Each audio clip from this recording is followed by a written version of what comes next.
Dames et messieurs, soyez salués depuis vos positions respectives. Cette affaire entre la Russie et les Occidentaux a atteint un autre niveau. C'est-à-dire la situation a atteint son épilogue. Après que la Russie ait eu à déclarer la guerre à l'Allemagne en tenant compte de l'attitude de l'Allemagne et en tenant compte de ce que l'Allemagne veut faire et que si l'Allemagne faisait, la Russie entrait directement en guerre avec elle, c'est au tour de la Pologne et des États baltes de se voir être menacés par la Russie. En vérité, ce sont des pays qui, depuis un certain temps, sont en train de se préparer à une guerre de haute intensité contre la Russie. Nous avons eu à en parler très régulièrement. Mais la nature de leur comportement, qui est un comportement provocateur, un comportement qui prouve à suffisance que la Pologne s'apprête à faire quelque chose, la Russie vient de menacer sérieusement la Pologne. Au lieu d'attendre que la situation s'aggrave, la Russie les menace et leur fait comprendre que le pire se fera constater chez eux. Alors, mesdames, mesdemoiselles et messieurs, qu'est-ce que la Pologne a fait?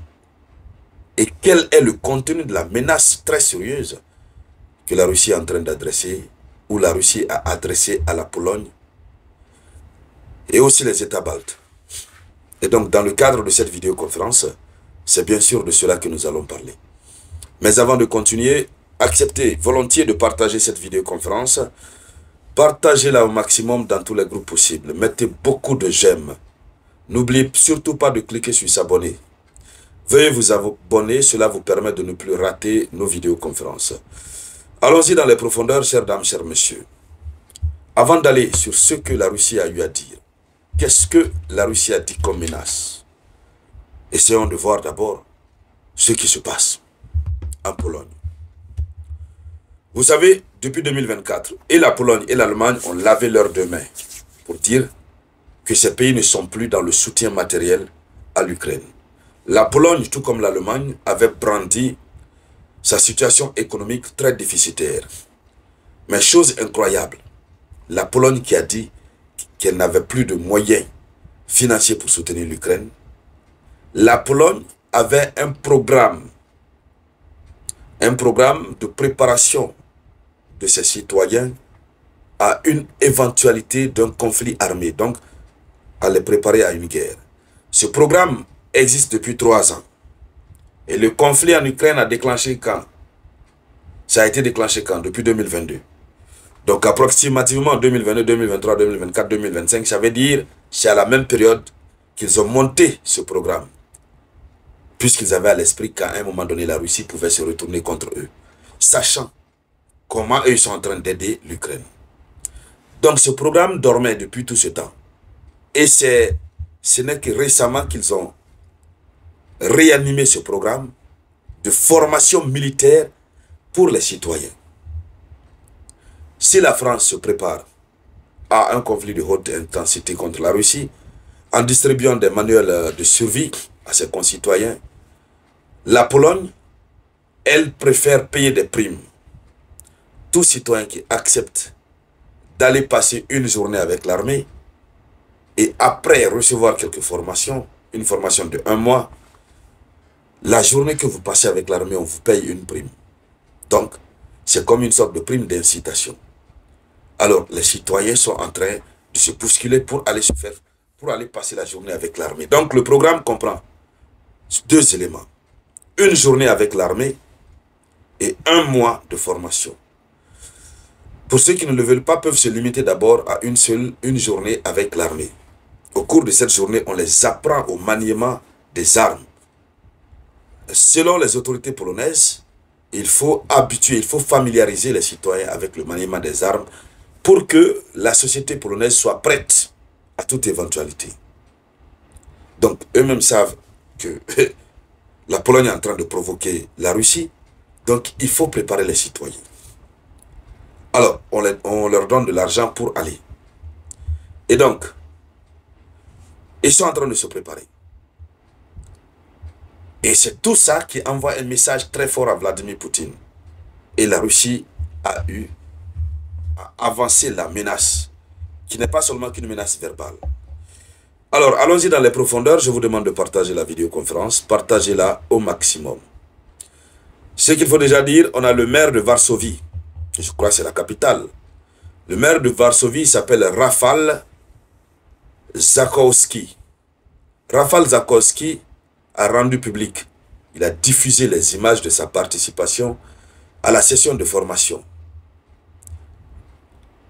Il a aussi publié une photo de l'attestation qui lui a été délivrée par le ministère de la Défense, puisque quand vous suivez la formation d'une journée, on vous délivre une attestation. Ça prouve que vous êtes dans l'idée du gouvernement polonais. Donc le programme en question est intitulé « S'entraîner avec l'armée ».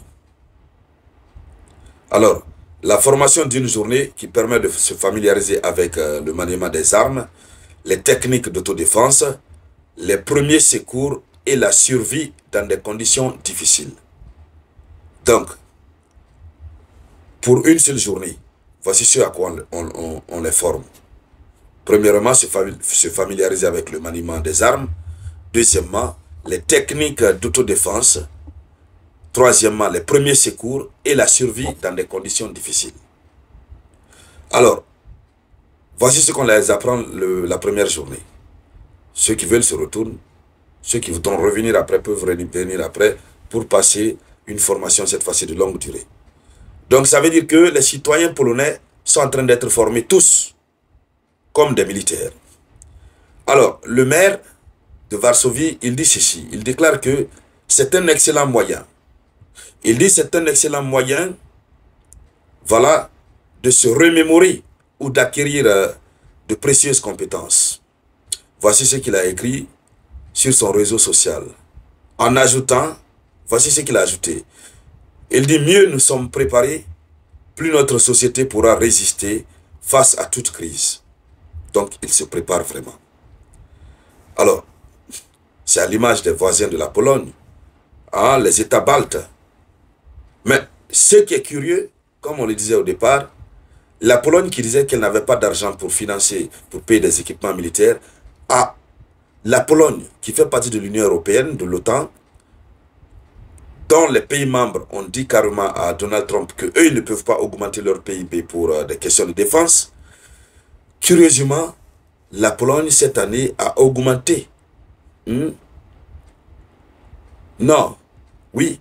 Cette année, la Pologne a prévu d'augmenter de 4,7% son PIB. C'est-à-dire de faire passer son PIB à 4,7%.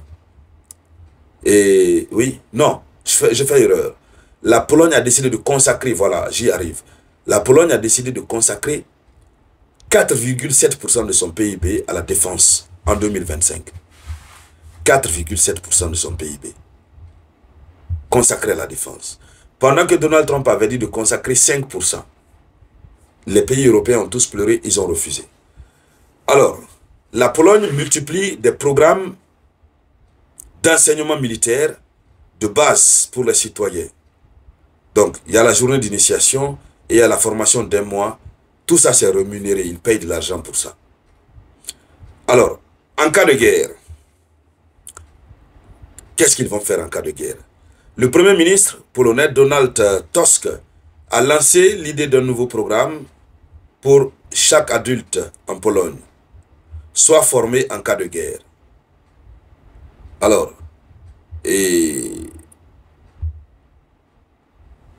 c'est ça. C'est ce programme qui est en train de continuer. Maintenant, voici la réponse de la Russie. Voici la menace que la Russie donne. Partagez-moi cette vidéoconférence, s'il vous plaît. Partagez-la au maximum. La Russie répond. Et c'est le chef du service russe de renseignement extérieur, Sergei Narishkin, qui répond. Donc le chef du renseignement russe. Il menace. Il dit ceci. Il dit en cas d'agression de l'OTAN, les premiers à souffrir seront les cercles politiques de la Pologne et des pays baltes. Donc si l'OTAN agresse la Russie, quand on dit l'OTAN, quel que soit le pays de l'OTAN, Il dit les premiers qui vont souffrir seront les cercles politiques de la Pologne. Donc, les chefs de gouvernement, les ministres et autres, ils seront les premiers à souffrir. Et ceux aussi des pays baltes. La Russie a parlé simplement comme ça et la Russie s'est limitée là. Voici en intégralité ce qu'il a dit. Il dit ceci. Ils devraient comprendre, mais ne comprennent pas encore, qu'en cas d'agression de l'OTAN, les premiers à souffrir seront les cercles politiques de la Pologne et des Pays-Bas. Donc, la Pologne et les Pays-Bas sont dans le viseur de la Russie. Alors, est-ce qu'ils vont comprendre ou bien est-ce que ces pays vont continuer dans leur besogne? Point d'interrogation. Anyway, nous allons continuer de suivre cette actualité du mouvement. Et tout ce qui va en découler, on reviendra en parler ici sur la tribune d'éveil des consciences. Merci donc à toutes et à tous. Je vous reviens tout à l'heure avec de nouvelles actualités.